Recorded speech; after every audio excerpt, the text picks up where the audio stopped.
Vamos a comenzar hablando de esas medidas que anunció ayer Pedro Sánchez sobre vivienda, medidas de carácter urgente, entre las cuales pues tal vez lo más llamativo es esa bonificación fiscal para aquellos propietarios que no suban el alquiler a sus inquilinos, pero hay más, Marcos. Sí, hay limitación al alquiler por habitaciones y limitación al alquiler por temporada, pero la medida que más polémica ha causado es esta exención del 100% en el IRPF a los caseros que no suban la renta a sus inquilinos. Al final se trata de que el dinero que dejan de ganar al subir el alquiler lo ahorren en la declaración de la renta. El Gobierno quiere elaborarlo en el Consejo de Ministros como un Real Decreto Ley y eso significa que la medida después tendrá que pasar por el Congreso y conseguir el apoyo de los socios. Pero a la izquierda del Partido Socialista ya han demostrado su desacuerdo. Dicen que es una medida injusta y que beneficia a los rentistas con dinero público, agravando así la brecha salarial que hay entre rentistas e inquilinos o caseros e inquilinos. Estoy convencido de que los grupos parlamentarios aprobarán una medida que creo que es buena para la gente y, sobre todo, que no enfrenta a propietarios y a inquilinos, sino que precisamente lo que hace es unirlos en pos de un bien común que es la estabilidad y la prosperidad y la certidumbre, en este caso de muchas familias, de muchos jóvenes que necesitan ver renovados con una cierta capacidad de respuesta esos contratos de alquiler. Se prevé que 500.000 de contratos de alquiler venzan, que fueron los que fueron firmados durante la pandemia, y que haya una subida importante en estos alquileres. Y esto es lo que trata de evitar con esta medida el Partido Socialista. Tanto Podemos como Sumar se han mostrado ya en contra de la medida. Para Sumar se trata de una medida ineficaz e injusta. Podemos también ha mostrado su desacuerdo. El Partido Socialista ha reconocido la necesidad de intervenir para, entre otras cosas, poder regular el desarrollo del mercado del alquiler, pero lo hace con una fórmula que, a nuestro entender y desde nuestra posición, es ineficaz, es injusta y no es adecuada. Una fórmula que nosotros no compartimos. La prórroga de los alquileres tiene que ser un derecho de las familias españolas. No puede ser una opción y, sobre todo, no puede ser un premio fiscal a los caseros en este país. El Partido Popular, en palabras de Alberto Núñez Feijóo, ataca a Pedro Sánchez ante lo que considera una imposibilidad de solucionar el problema de la vivienda y se compromete a solucionarlo específicamente favoreciendo a las administraciones en los trámites para liberar suelo y crear vivienda para así conseguir que haya más viviendas en el mercado y bajar los precios de los alquileres. Sánchez condiciona la financiación a su bienestar personal en la Moncloa. Yo me comprometo a vincularla al incremento del número de viviendas que se hagan en los ayuntamientos y en el conjunto de las comunidades autónomas. Las necesidades de la gente, ese es mi objetivo. Las necesidades políticas de Sánchez, ese es su objetivo. Por tanto, nada necesitan más los españoles que poner fin al drama del acceso a una vivienda. Poder vivir en una vivienda es un asunto de Estado. Y no va de izquierdas ni de derechas, ni de un lado del muro ni del otro. Esto va de que España no tenga una generación perdida en vivienda. Y para conseguir esto, lo que necesitamos corregir drásticamente es todo lo que el Gobierno ha hecho mal en los últimos 7 años. Pues estas son las piezas del puzzle ante el anuncio de estas medidas para tratar de regular el sector de la vivienda. Joan, por un lado, pues lo que ofrece el Gobierno, los socios que parece que no están muy de acuerdo y la contrapropuesta del Partido Popular. Sí, tematizaría lo que ofrece una parte del Gobierno, porque ya hemos escuchado cómo la otra parte del Gobierno está radicalmente en contra. Es seguro que en Consejo de Ministros el Real Decreto se aprobará porque los ministros del PSOE son más que los ministros de Sumar, aunque eso de la deliberación secreta nos impida escuchar qué dicen los ministros del PSOE de Sumar dentro de la reunión. Ya hemos visto esta misma mañana como la ministra de Sanidad, Mónica García, acusaba de inconstitucional al Gobierno gobierno a la hora de actuar con esta cuestión, es decir, que es lo más surrealista que uno puede ver cuando desayuna, ¿no? Que una ministra acusa a su propio gobierno de actuar de forma inconstitucional, pero otra cosa es cuando esto llegue al Congreso de los Diputados para ser convalidado por Real Decreto. No tiene ni los votos favorables de Sumar ni los de Podemos. Veremos si tiene los votos de Junts, que podría ser, porque es una medida que a Junts o al electorado de Junts puede gustar, y veremos si tiene los votos del Partido Popular, porque el PP en esto pues está entre la espada y la pared, ¿no? Entre lo que siempre han defendido, pero a la vez tener que salvar al Ejecutivo. Lo que sí queda claro respecto a esta medida es que Sánchez ha vuelto a hacer lo que está muy acostumbrado a hacer últimamente, que es lanzar anuncios, lanzar medidas, lanzar propuestas sin tener un consenso previo, tanto dentro del propio Ejecutivo como parlamentariamente. Y hace una semana vimos el acuerdo por la financiación singular en Cataluña, que va un poco en esa misma dirección. Tú no puedes estar toda una legislatura gobernando a base de anuncios, de imposiciones y estos son lentejas, es lo que hay, ¿no? Es decir, porque no funciona así, porque la democracia parlamentaria no funciona así. Hasta ahora han tenido mucha suerte en que en el último minuto una carambola del ministro Bolaños conseguía que la mayoría de las grandes votaciones se aprobasen, o incluso en el caso de la reforma laboral, pues una carambola de un diputado del PP que se equivoca. Pero no funcionan así las cosas y así no se puede gobernar. Entonces, tienen que empezar a asumir la realidad parlamentaria, y la realidad parlamentaria es la que es, y a día de hoy es un gobierno con minoría parlamentaria. Y sobre la propuesta del PP, bueno, hace justo un año, el día 16 de enero, en Oviedo, el PP en una reunión de los presidentes, en un retiro de los presidentes autonómicos, lanzó también una propuesta con unas 15 medidas, un decálogo, si eran 10 o 15, muchas de ellas sonaban muy bien en materia de vivienda, esa colaboración entre administraciones, entre autonomías, que son las que tienen las competencias, por ejemplo en el tema de la vivienda social, pues que si vives en una comunidad y trabajas en otra, puedas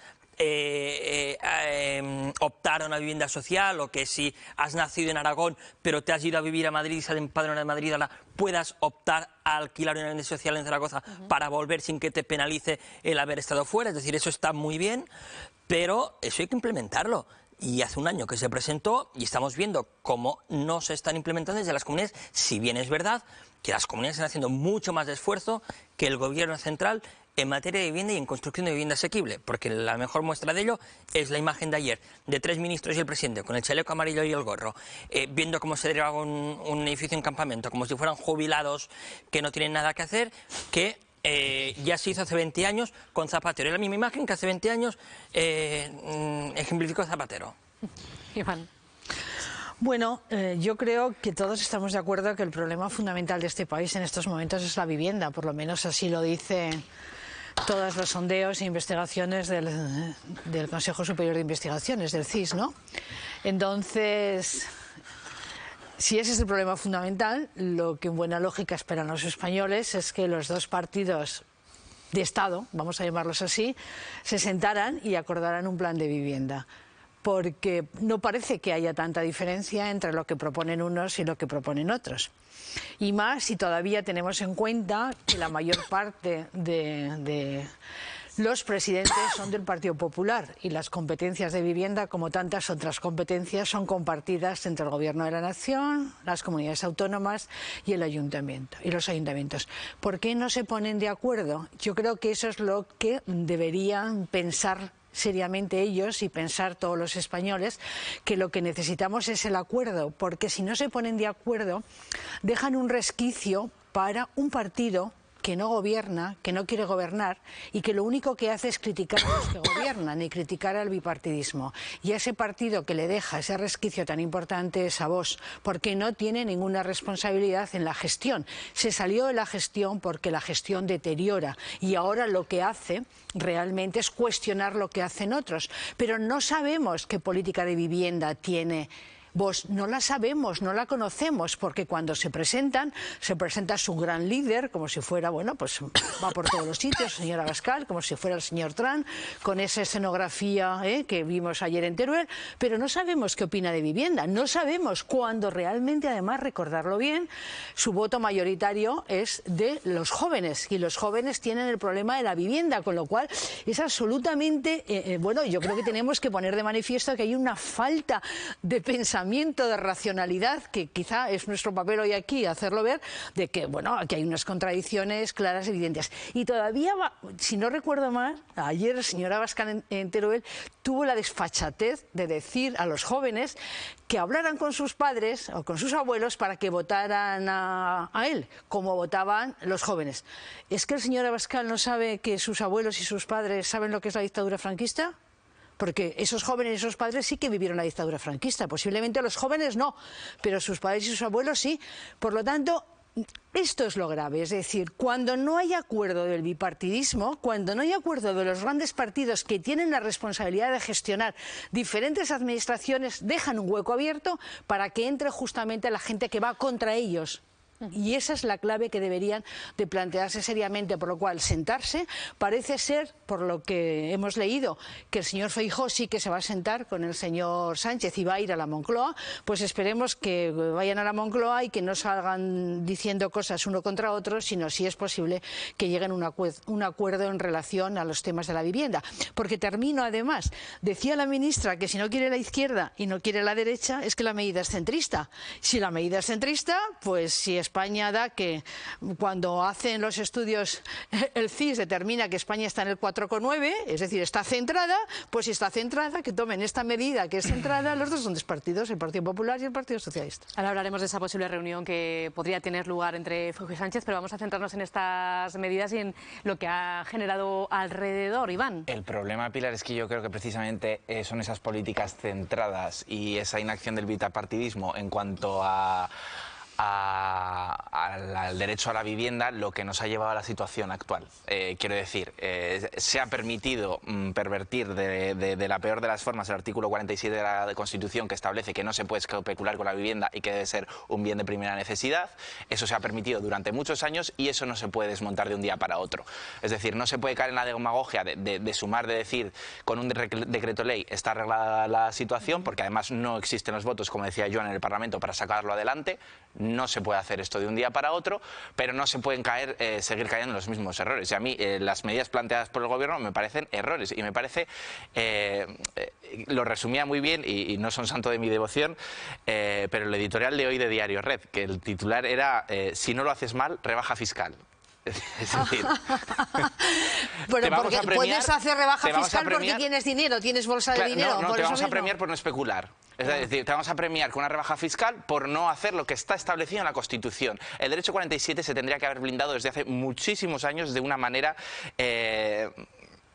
que no se ha hecho, obviamente, porque es verdad, hoy en día ya no podemos decir todas esas personas que han dedicado sus ahorros a la inversión inmobiliaria, obviamente no podemos ir en un estado como el actual y con las normas que nos hemos puesto, decir, mira, les quitamos la vivienda porque ya no se puede especular con la vivienda, ya no se puede invertir en vivienda, no podemos hacer eso. Pero se ha permitido hacer, lo que hay que hacer es que desde mañana mismo eso no exista esa posibilidad para conseguir revertir esto, y tardará mucho tiempo en revertirse, porque también, como decía Joan, son muchísimas las medidas que se pueden poner encima de la mesa, pero es que el problema de la vivienda es que también es cara para las instituciones, es decir, aunque destinen millones y millones de euros de sus presupuestos, resolver el problema es multimillonario y ninguna administración está preparada para de un año para otro, de una legislatura para otra, poner tantos pisos de alquiler asequible o vivienda pública en el mercado como es necesario. Pero si no se empieza mañana mismo, es un día más que se pierde y desde luego con las medidas anunciadas por el Gobierno, pues es un día más que se va a perder. Pero yo creo que también las administraciones están cogiendo carrerilla y están intentando hacer más vivienda pública. Quiere decir que son conscientes de la situación.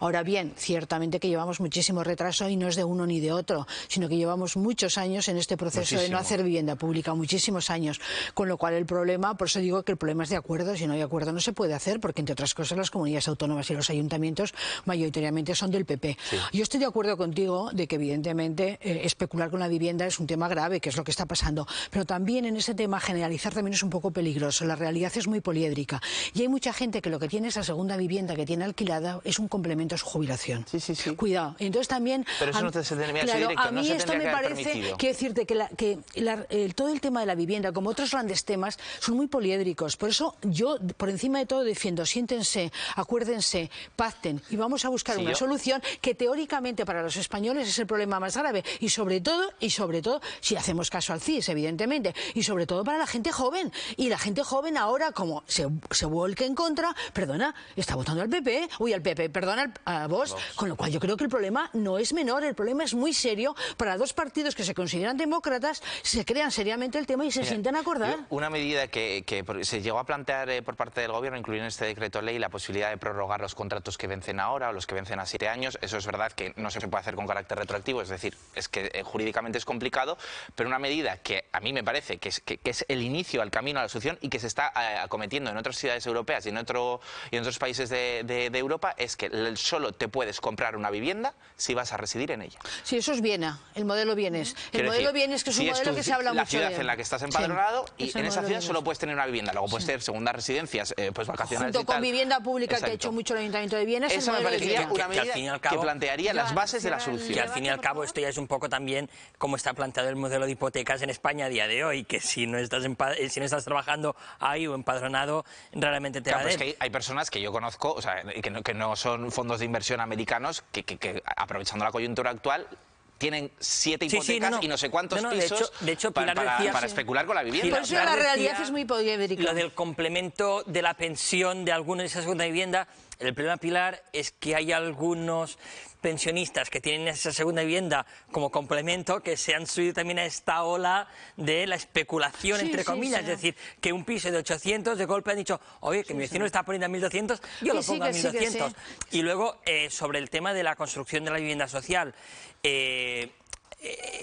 menos titulares y más hacer. Porque es que titulares, queda muy bien un titular. Hace como 2 años que Pedro Sánchez, la creación de 50.000. Cero. José Montilla, si os acordáis, aquel señor bajito que fue presidente de la Generalitat en su momento, hace 14 años. Bajito como tú, no digas bajito. Por eso. Pero para que lo sitúen, prometió también, no sé si eran 10.000 viviendas en Cataluña hace 15 años. Son las mismas que prometió Salvador Illa hace unos meses y que ambos están sin ni siquiera diseñar. Entonces, son muy bonitos los titulares, pero en esta época contra la desinformación, desinformar así es muy feo, porque creas expectativas de vida a una gente que seguramente los que cuando Montilla prometió esas viviendas dijo, ¡ay, qué bien, de aquí 3 o 4 años tener vivienda social! Pues ya estén al borde de la jubilación y aún no tienen la vivienda social.